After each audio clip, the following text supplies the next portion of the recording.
Madison, would you introduce yourself and share what you're excited about? Yeah, I'm Madison. I live in Bremerton. I'm a student with Boston University. I work with Vote-ER. I'm an intern, and I'm excited both for this presentation and I recently just got a new job with the Kitsap Homes of Compassion. So I'm really excited to start Oh, my yeah. work there as well. So Woo! Great. So, Yeah. so exciting, Madison. Well, Madison, thank you so much for being here, and Christina, you as well. And Madison, I'm going to go ahead and give you the proverbial floor. And if you want to share slides or anything like that, I think you should be able to, but let me know and I might be able to grant you access. yeah, it looks okay. Let's Awesome. go for this. Can you see my screen okay? Just the Yes. slides? Yeah, Fantastic. okay. Awesome. So yeah, like I said, I'm Madison with Vote-ER. So Vote-ER is a nonpartisan organization that connects healthcare institutions and providers with the tools, training, and community to register their colleagues and patients to vote. This brings providers and patients together to promote civic engagement and create healthier communities across the United States. So I have three kind of ways we're going to go today. First, we'll talk about health and voting. Then I'll give you a brief overview of Vote-ER, and we'll talk about kind of what's next for the League of Women Voters and Vote-ER. So to begin, I probably don't need to tell you all this, but a majority of Americans say that the affordability of healthcare is a very big problem in the country today. This is according to a Pew study in April. So even though people are concerned about healthcare and they are immediately impacted by the consequences of inequitable and unaffordable healthcare access, we also know that we have a problem with voter turnout. Folks are feeling rightfully apathetic, angry, and disenfranchised, and as a result, they opt out of voting. What happens when they opt out, as you can see from the slide, is that they're labeled as an unlikely voter, and campaigns don't make contact with unlikely voters, so people don't vote, and this negative feedback loop is created. In addition to having that turnout problem, we also know that we have a huge portion of people in the US that are not registered to vote at all, about 51 million, which is about the entire population of Spain. So what does this have to do with healthcare, right? So as you can see in the Venn diagram, patients who utilize emergency rooms and community health centers as their primary settings to receive healthcare are often young, uninsured, or people of color, the same groups who vote in low numbers. And I wanted to talk a little bit about civic health. You may be familiar, but if you're not, civic health describes the current capacity of a community to address issues that impact the well-being of its members. And two metrics that are especially relevant in the healthcare setting to assess civic health are voter registration and electoral participation rates. Improving civic health by increasing the number of engaged voters expands representation in the shaping of the policies that affect our health. And who votes seems to substantially affect how governments raise and spend their money. Because the people that are currently being elected aren't taking into consideration the lived experiences and the needs of the individuals that don't vote, they don't engage with them during the election season, and they don't pass legislation that prioritizes their needs. This further feeds into the sense of disenfranchisement and apathy towards the system, which perpetuates the negative feedback loop that I mentioned earlier. So a good way of imagining how elections that result in the underrepresentation of marginalized voices lead to negative health outcomes for those communities is by looking at a stream of water. So upstream structural determinants are the policies that our elected leaders put into place. These can lead to health inequities that are the root causes of a lot of health issues. So for example, Medicaid expansion at the structural level impacts healthcare access at the individual level. The social determinants are essentially the results or downstream effects of the structural political determinants. These are the conditions that and environments that people live and grow up in. So for example, without Medicaid expansion, rural communities have fewer healthcare facilities due to limited resources and funding. And ultimately, the downstream effect of the structural determinants are the health outcomes of communities. Some effects at this level can include higher rates of diabetes, or infections and conditions, even death related to substance misuse. So in order to prevent these negative downstream health outcomes, we need to make sure that the voices of those marginalized communities are being heard in the democratic process. This is why Dr. Daniel Dawes says, voting is arguably the most important aspect of the political determinants of health. And this means that expanded turnout could increase the amount of money going towards addressing the social determinants of health through programs like health services, education, public housing, and welfare programs, which would improve individual health outcomes by a third. So with that health and voting kind of background, I'm going to talk about Vote-ER very briefly. So Vote-ER's vision is healthy communities powered by an inclusive democracy. So our mission is to exponentially scale voter access within America's healthcare system. We work towards increasing civic engagement by providing the tools, training, and community to support this growing movement. We've learned since we got started in 2019 that healthcare-based voter access works. It resulted in higher turnout by almost 20% as compared to traditional get out the vote organizations, which is really cool. And Vote-ER is making it super easy for healthcare and human services professionals to incorporate civic engagement into their practice. This is via tools like badge backers, which I have one right here. I think I showed this last time, but these badge backers, posters and patient handouts and text messages that allow patients to use their phone or another device to scan a QR code, text a special number, or visit a link that redirects them to a user-friendly portal. And this portal walks them through the voter registration process. It saves the healthcare professionals time and energy, but still allows them to encourage voter engagement with their patients. So I want to talk a little bit about what's next for the League of Women Voters and Vote-ER. I wanted to introduce National Civic Health Month, which is held in August. It's a celebration held to showcase the strengthening relationship between healthcare, healthy communities, and civic participation. Civic Health Month has 3 objectives. Number 1, drive voter registration.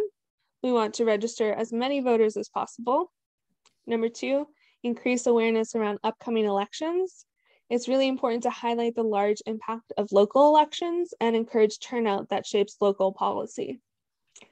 And number 3, amplify civic voice in healthcare. Civic Health Month aims to generate attention and awareness to normalize civic discussion in healthcare. So what can the League of Women Voters do? The League of Women Voters can partner with Vote-ER to host Civic Health Month voter registration drives. You can use Vote-ER tools. Vote-ER tools are available to the League of Women Voters in addition to healthcare providers, and we definitely want you all to be able to use the badges and the posters and other materials. You can host voter registration drives with Vote-ER tools at healthcare and human services facilities throughout Civic Health Month. We want you to be able to leverage Civic Health Month and Vote-ER's tools to integrate your voter registration drives into new settings that you might not have previously been at. And you can spread the word. If you know of a healthcare provider, an institution, or a social worker, etc., that would be a good fit for Vote-ER, you can connect them with me. My email is madison@voter.org. And just gonna do like a little poll to gauge people's like how you're feeling, if you're excited about hosting Vote-ER hosting events with Vote-ER tools, or if you need more information. But since it's kind of a small group, we can just kind of chat about it. I'm open for questions, and Christina's here to help me answer any other questions as well. So.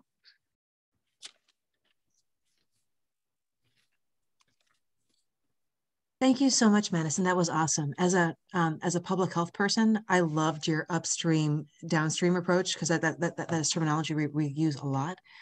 Yeah, this is fascinating because I also want to check. I know Candy and Pam, I think you both are, and I'm not sure, but are more involved in the voter services side of things than I am.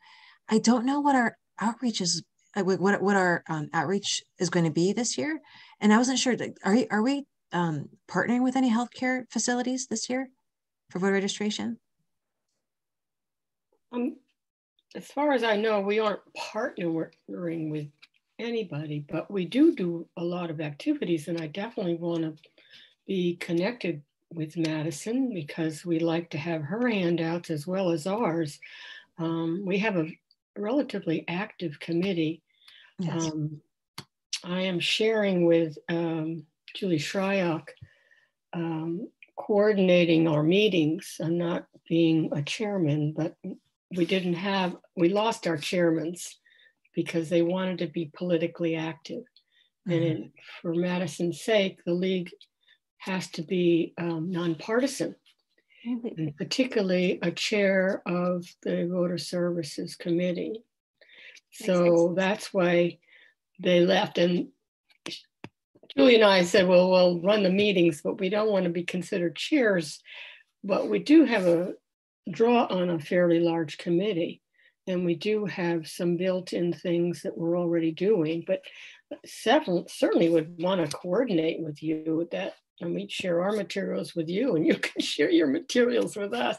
We have a wonderful member who was the former co-chair who prints all these, signs and pamphlets and information that we give, like we're at farmers markets and we're at schools, although the pandemic has certainly made a difference in our access to the community. But we have one person who works with the ferry, so we have an ads on their video.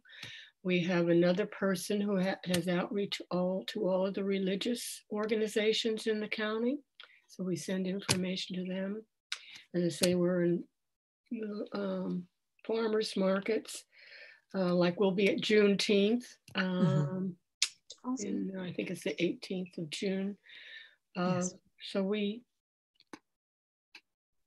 are somewhat, and one of the gals is head of the schools, and she's already has a contact with each of the high schools. One of our league members has a contact with each school, and she's already had them connect with the school on some other voter registration information, particularly for the seniors, because they'll be graduating. So we have a pretty active group. And again, you would help us definitely. Hopefully we would help you.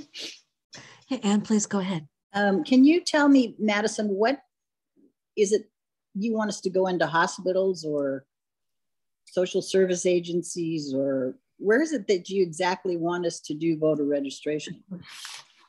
Yeah, so kind of my vision for this group would kind of be in healthcare spaces.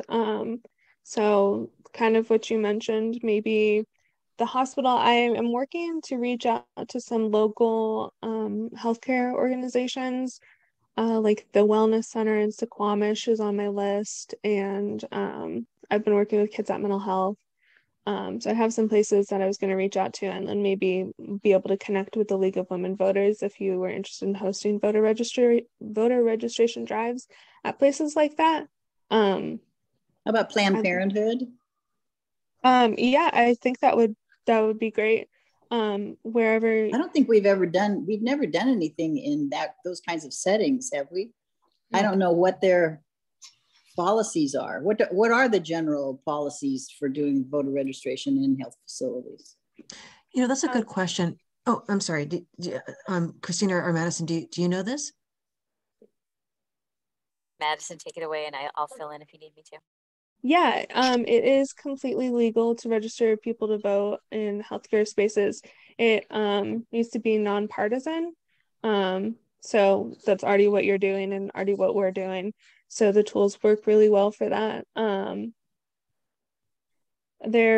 We've had some thoughts from, like, we were talking with the VA, and they were concerned about like the Hatch Act stuff, which is like prohibits federal employees from registering people to vote in partisan ways. So it actually, just in case you come across that, it is legal for federal employees to register folks to vote in nonpartisan ways. So it's, Christina, did you want to add anything, or did I kind of? Yeah, no. The only thing I would add just in relation to the VA, the Biden administration last year passed an executive order for all Health and Human Services agencies to expand access to voter registration. And the VA actually, I think back in 2008, put out guidance that in certain facilities that they run, they can do nonpartisan voter registration events. They can have an outside group like a League of Women Voters come in and do such a thing. Also, you know, the National Voter Registration Act, which is known as the Motor Voter Act, allows nonprofit organizations, which most hospitals and healthcare settings are, to do voter registration as well. And to your question about Planned Parenthood, I had a great conversation at the beginning of this week with Planned Parenthood in Massachusetts with their Vice President of External Affairs, and they're going to put in a bulk order for our badges and lanyards and work with us on training their staff across the organization, from physicians to social workers to intake folks, to ask the question, are you registered to vote, as part of an initial intake, social assessment, et cetera, when working with patients. So, you know, these tools are really easy when you, you know, you do need to have a smartphone in order to scan the code. But if there is somebody who is Spanish speaking, there is a Espanol button so that someone can also access the platform in Spanish as well. So, and we're constantly taking new ideas about innovation and what we need to do to keep up with the next trend, and other groups that may need modifications as well. So what has been the most successful time of day avenue? I mean, you know, the most successful might be during the initial interview to ask if they're registered to vote and give them the option to do it then. But if you don't have those people who are willing to be trained in that facility, like at Harrison Hospital, for instance, where would you go? Sit in the lobby? I mean, I'm just trying to think about the logistics of it. Mm-hmm. So, Anne, I have a couple things. So the hospital, to be honest, I'm a bit more optimistic about maybe partnering with one of the clinics in the system, and in particular, the Northwest Family Residency. You know the clinic that's on Kitsap Way, that where QFC used to be in Bremerton. One of the directors there spoke at our healthcare committee public education event on access to reproductive and end of life services. So they may be willing. So Madison, I'm happy to. You know, I'm not involved in the, you know, our voter services group, although I support them wholeheartedly. I do have some healthcare connections, and what I'm curious about is I'm happy to gauge people's interest based on relationships I have. So, for example, you know, like reaching out to Virginia Mason and Franciscan Health. Christina, we basically have a healthcare monopoly. Okay, I shouldn't say monopoly. We have one primarily large healthcare system in Kitsap County. And I shouldn't use the word monopoly, but basically our hospital system, we had two civilian hospitals, they merged, and they've been buying and partnering a lot with a lot of the clinics locally. So for us, I think you have to go to the main headquarters to talk about the partnerships, but I think I feel comfortable making that connection. And we also, and then we have a military hospital, which I think the services may be decreasing. But then also we have a federally qualified health center, Peninsula Community Health Services, that has clinics actually throughout the county. They have mobile services. And to me personally, not personally, but from what I've observed, they may be the most open to partnering, because I think I was at a presentation or a meeting where I think they were talking about, when they do healthcare visits, I think they also ask about people's access to other services, not just healthcare, but social services. And they have patient navigators that help them with, that help patients, I think, with insurance and other things. So I think in that setting, and the CEO, Jennifer Kreidler-Moss, is just a visionary when it comes to healthcare. So I think she may be a great person to work with. And because I think that they also have some clinics in schools, and they do public events. So, and I'm happy to to make that connect. If you haven't already, Madison, I'm happy to do the introduction and see if, maybe we can have a voting presence. It can be a partnership with the league and Vote-ER at a event that they have, because they may be doing back to school fairs or things like that. And I do think that if we're looking at people from our historically marginalized communities, PCHS might be our best bet. The other things, are you thinking about like Peninsula Healthcare Services or Fishline, the comprehensive health, the comprehensive services section at Fishline in Fallsbow, or I think Scullin? yeah. Don't the Scullin have a new healthcare? Yes. Healthcare facility? Well, I think you're right. I think they either had a new building. So yes, that's right. Because both of our tribes, and actually with the Suquamish, I don't know when their clinic is going to be open, but I know that they provide health services like through, I think some of their tribal members go to Port Gamble Squalin Clinic or others. The city of Paulsbo also has a health and human services person. I don't know if they're the only city I know of in the county. Yeah. I think they're that's the only city I know of that does that. But I know Kimberly. Yeah. Oh, you know Kimberly. Yeah. They have the Navigator program. Yes, that's right. Yeah, and then I don't know how, like EMS now has been having like I saw I think it was Central Kitsap Fire and Rescue. They're having, I think, a safety day, and they're kind of not like, they're kind of healthcare, but then also and Madison, I think you mentioned talking, a meeting with Karen Vargas, but I know that the Marvin Williams Center, even though that they don't necessarily provide healthcare, they're not a healthcare provider. Like this weekend, they're having a blood pressure monitoring, and I think they offer smoothies and health and nutrition education, and they've done some interesting events as well that are health related. So I guess my point, Madison, is I don't, even though I don't know of any events that our committee is still trying to figure out where to go from here. But when it comes to making connections, I'm happy to do the reach out, and Pam with the voter services. Yeah. If it's helpful, I'm happy to reach out to the healthcare facilities I have connections with, to see if they're interested in hosting a joint League of Women Voters and Vote-ER booth. And just see what they're interested in, and just say, we're nonpartisan, we like to bring materials, and just see what they have to say. But we were lucky that we got speakers from PCHS and the hospital to come talk at our public education forum. So they know us as nonpartisan, and we don't embarrass them in public or anything like that. We're not, we're neutral. Yeah, but even I'm thinking. Go ahead, Madison. I would appreciate any connections that you could make for me. We also spoke about the Kitsap Public Health District. I think it would be interesting to do voter registration at the VAX drives. I'm sorry, go ahead. I was thinking about, when PCHS has their mobile van, that goes around everywhere, like they were today. I think they're at Fishline, actually, in Paulsbo. That would be a place where your materials would be so helpful, because they could, have that accessible if they had room in their van for those kinds of materials when they're talking to people about their social situation as well as their medical care. So I also know one of the founders of Pacifica Medicine. It's right next to Central Market in Paulsbo. I think what would be interesting is if we did an event there.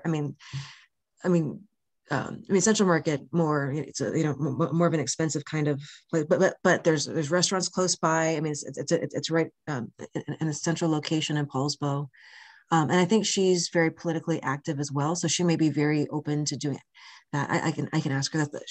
That's more of a concierge kind of healthcare setting, but then also Planned Parenthood. We've got a connection. Alexa, so she's from the Planned Parenthood legal advocacy branch, but she might be able to get us connected with folks from the Bremerton clinic and see if we can do something. And the Bremerton clinic, they actually hosted a state Department of Health vaccine ban to them. So I think they might be open to different partnerships. So yeah, I can definitely reach out to Alexa. Planned Parenthood, Planned Parenthood with Peninsula Community Health Services, and then with Virginia Mason Franciscan Health. And I'm actually going to be talking to Lori Maxim in the next couple of days about, or within the next 3 or 4 days probably, about something different, another topic. And so I'll bring that up to her and see if that's something that she thinks, or maybe they already have been doing something there along that line. Do you know if they've ever had anything there, Pam? No, I mean, a fish line. Yeah. We have offered, and we have had people sit there, but there hasn't been much interaction. Yeah, I think I've seen people sit there when I was cashiering in the food bank itself. I thought it might be actually more helpful to have it upstairs in comprehensive healthcare services. But the thing about it is that because of COVID and stuff, they have to have appointments now, and it's just a little bit different than it used to be, where there was much more activity up there. Yeah. So I'm thinking it would be better if not a person sitting there, but if in part of their intake situation, when they do their intake about their social needs and their, one of the things they could do is ask them, are you registered to vote, or have you been able to vote, or whatever, however the best way to say it would be. Because we do have a lot of undocumented aliens that come. We have a lot of homeless people that have no permanent address. We have a lot of students sleeping in their cars. We all have the whole gamut that come to Fishline. So it might be better to have the individual resource managers and case managers up there providing the information, instead of just having somebody sit at a table, because they don't really care about that. They're there to get their food or their social services. I think there would be more impact on the person that you want to register if it comes from the provider themselves, and then just to refer them to the league if we have a table. But I agree with you, because we'd sit there and nobody came. Right. So if Madison, it's her materials that I think is the key, because almost all, not all by any means, but even the poorest of the poor homeless person, they almost all have a cell phone. I mean, you see them walking around with their cell phones. Yeah. So I don't know what their plan is, whether they can access, a code, I really don't know. I haven't really thought about that or ask anybody about it. But it seems to me like just having that instant way to do it, not have to sit there and fill out the forms, because I've done voter registration at the junior college, and it's difficult because a lot of them are sitting around with their friends, and they may have had like a past felony, or they may have had a DUI, or, all this stuff. And they're really worried about their friends knowing about that. And they don't want to fill it out right then. And, you give them the information, but they're not going to do it. Right. So it's a quandary. I don't know. I would like to ask Madison, is it appropriate to say, are you concerned with healthcare, access to healthcare as an introduction to making change? I don't know how you, or Christina, how you approach them with the issue is getting them to be concerned about healthcare and being able to do something about it through the vote. That's a good question. I'm not sure I see a problem with it, as long as it's not like, are you interested in voting a certain way on a specific issue for your healthcare access? I think if you ask it in are you interested in like having your voice heard about healthcare access, I think that would be appropriate. And to kind of go back to what Anne was saying, that's why we like to get our tools into the hands of doctors, is that we consider them, and people consider them, trusted messengers. And so they see them as someone that they can trust.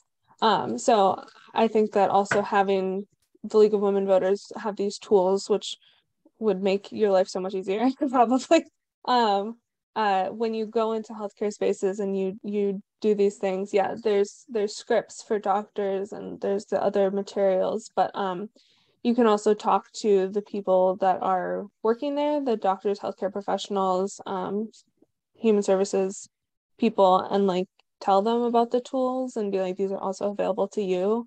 Or help me connect to these organizations that you're interested in being at, or when I make these connections to the organizations, I can be like, the League of Women Voters is interested in, helping you out with the voter registration drive. I'd love to do something for Civic Health Month with you all, like whenever. But what we can do is if we get this going and you order badges and then we start doing voter registration drives, we can get your logo for Civic Health Month, and then you get added to all these great organizations and get represented nationally as a partner. So that's something fun too. How about you? One of the things about it is, Pam, you need to tell me, I see we have a specific way of doing voter registration, and we have a specific way that we keep track of it, and a specific way that we take the format and turn it in and all that kind of stuff. So we'd have to mesh those two together somehow, which I don't think is impossible, but I don't know, because I just know from doing the actual voter registration, I don't know what happens to it after that, or how you manage it after that, or do you see what I mean? Well, we do try to keep statistics of how many we register and where we have registered. And I just see a really good connection. I do too, but I just didn't know what the logistics of it would be. Yeah, and again, this year, another pandemic year, puts a little bit of a restriction on where we can go, or where anybody wants to sit to do it. We used to be able to sit outside of Goodwill, for instance, and we haven't done that for a couple of years. So, yeah, so if question you wanted, I have. I was gonna say, if you wanted to transition to these tools, you get, like, I think the first 100 badges are free, and you get to choose like your specific like QR code language. So like the text code could be like vote LWV, and so the QR code would track your metrics for you, so you wouldn't lose those statistics. Is that the QR code to the registrate to get their registration? So that's the one we have then, because we have bookmarks with that on it, so people can use the QR code to register. It would this be one becomes. I'm sorry. I guess I'm adding on to so that would be to vote-ER.gov. It goes to this portal that then would take you to the. That's a good question. It's a site-specific QR code, so it wouldn't be just the general one. It would take you to the specific portal that then would track how many people that you're voting, because I don't think that if someone at your drive scans the QR code that you would be able to know how many people scan the QR code. Correct me if I'm wrong, but Christina, do you want to jump in about the portal?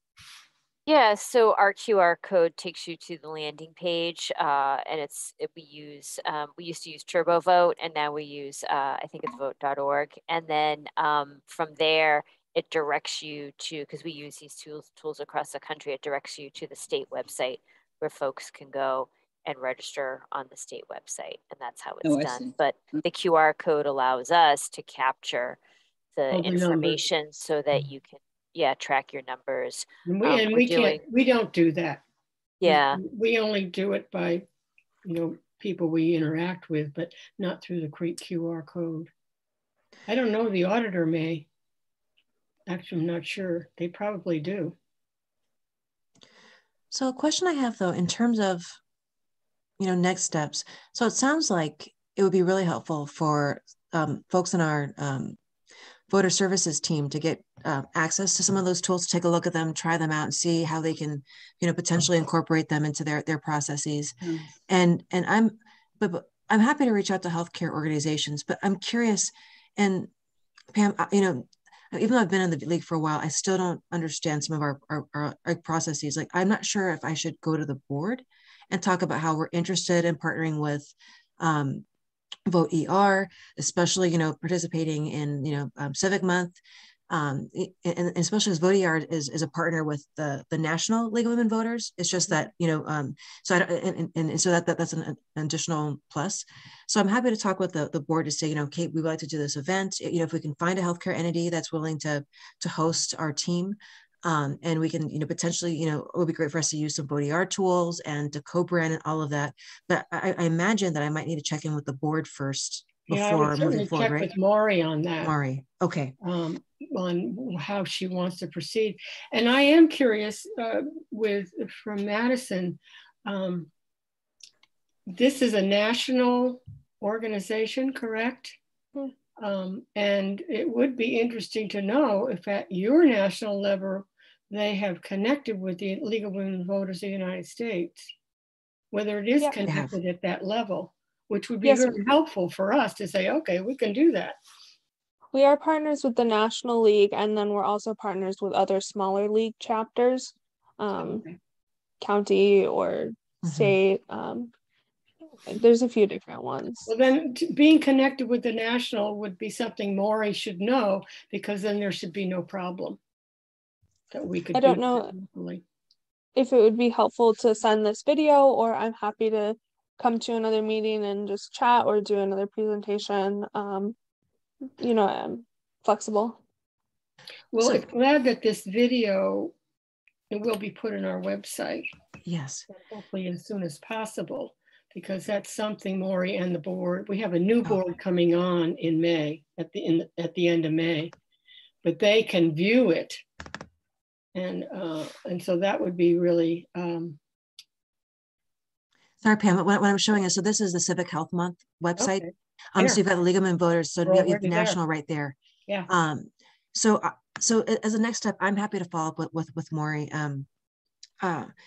She knew about Madison coming because she emailed me and Lenny about recording and whatnot. So I'm happy to follow up with her and just checking with her about process and I'll include the link in that partnership. I think what I was supposed to do last month and forgot was I can also check in. So for the League of Women Voters, so Madison, I think I might have mentioned to you that the League of Women Voters also has, so you've got like national and you've got the state level, and then you've got like these, either like local or regional chapters. So at the state, they used to have a healthcare lead named Kim Abbey, and I believe she stepped down and two other folks, I think, or one other person may have filled in. So I think I can also figure out who the name of the new healthcare chair is for the state League of Women Voters, and see if they've worked with you all too. Yeah, actually, two gals who have been working on the public hospital. Oh yeah, two very good gals who are going to co-chair that at the state lobby. They will be the new state lobbyists. Awesome. So I'm happy to follow up with them too. So at least if I can reach out to them, ask if they've heard of Vote-ER, and maybe I can do an e-introduction also, Madison, that way. But then that could also help boost if you're already connected with the national. With the National League, and then also get that connection at the state. But yeah, so that's good. The other thing I just want to bring up for Madison, if you know that September 20th is National Voter Registration Day, and so we will be doing a lot of activity on that day. Great. That's yet to be planned, but we know that it's a targeted day.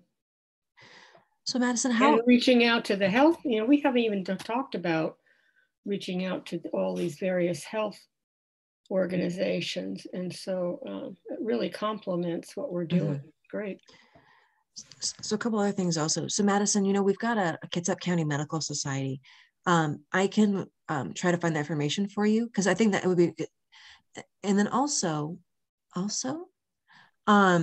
there is a networking group of clinic managers that I know of through work, and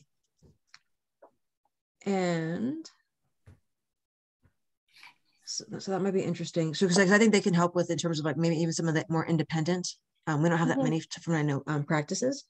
So Madison, what would be the best way for us to get materials to our voter services team? Is there a website that they should go? Should they go to the website and sign up, or should I just connect you and Pam via email? Yeah, if you want to connect me via email, I think that would be a great place to start. Just so we're all on the on the same page about like goals and, partnerships. I'd love to be connected. I'm sorry, was that the person on your board that you were talking about? Pam. Her name is NK Unit. For her label. Oh, yes. Yes. Pam. Sorry, She leads our North Kitsap unit. But she's also very involved in And so in terms of next steps of Madison, so how about this? I will connect you with Pam.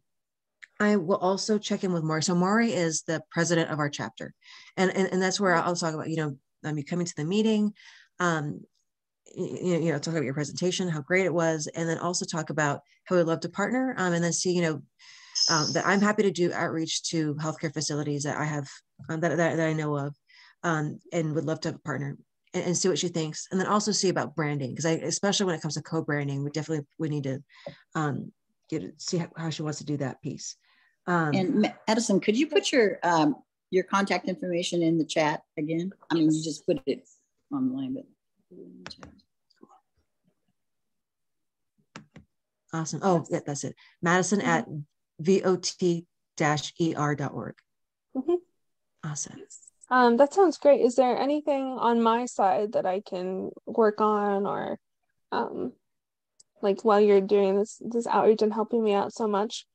Is there anything that I can prepare or get together, or you all are welcome to order an individual free badge while you're waiting and thinking about this, if you want to look at that. Christina put the link in the chat. So I'm here via email or Zoom if you want to chat more. Let me know if there's anything you need from me. I'm meeting with Julie Shryock. We both agreed to be at least the people calling the voter registration meetings, and I'm meeting with her on Monday. I think meeting you personally, we can bring you some of our materials that you can look at, and then you can show us what you have so we can sort of see how we complement each other. Sure. So perhaps we could set up, again, I'm meeting with Julie on Monday, and I can connect with you, and maybe the three of us could sit down and just show our materials, what we're doing. We have a storage area in Silverdale with a lot of our materials and signs and all those kinds of things that it would be good for you to even be aware of. You know what, the Madison, maybe, and here's an idea. So so our chapter has a monthly newsletter called The Voter. And what I'm curious about, and again, and Pam and others, I don't know our total processes, but I mean, it might be fun to have a little blurb about Vote-ER in our newsletter. Yeah. So maybe that's something, the Madison, where I can also ask Maury about that too. But that way our members, that this meeting is going to be recorded so folks can see your presentation, but then seeing it in the newsletter as well for folks who might not be, checking our website, especially because our league does a great job getting out printed versions. So folks can just open up the newsletter, see it, and then they can, seek more information. So I'll check in with Maury about that too. And so if she's game for it, and I'm not sure if she's the one who makes the decisions about what goes in the newsletter, we can definitely get something. Yeah, I'll ask her about that too, because I think that would be fantastic. Great. Yes, thank you. Yeah, I can write something for that too if you're interested when that comes around. Yeah, that's awesome. I think acknowledging that we are connected at the national level is a good introduction. So when people read it, they don't realize they realize it's a national thing and that league is already connected, and then write up about it. Yes. Well, awesome. I'm trying to think if there's anything else, but Madison, thank you so much for your time. Are you able to share your slides with us too? Yeah, for sure. Oh, I have notes in them too, so you'll be able to see what I said. You did such a fantastic job, and I think it would be great, for us to be able to put the recording of this meeting on our website, but then also your slides as well, if folks want to, especially because several of them had a lot of detail, and I'm sure that folks would like to look at. So I think that'd be fantastic. But yeah, thank you so much, Madison and Christina, for being here. This is such a fascinating initiative, and I know for me, when if I get the go ahead from Maureen and I'm able to, reach out to those healthcare facilities, I'm trying to think of how I would craft this, but one of the things that I know healthcare is interested in is patient empowerment, and one way of doing that is giving them their voice in terms of voting.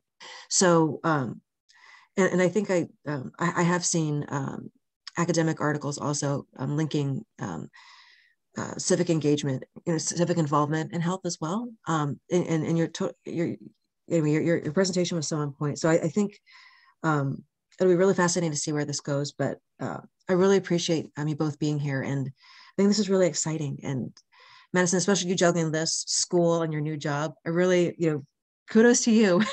Thank you for being able to juggle all of that. Thank you so much for giving me some time here and inviting me. I'm very excited about working with the League of Women Voters, and bringing Vote-ER tools locally. I think it would be really great. So thank you for the opportunity. Oh,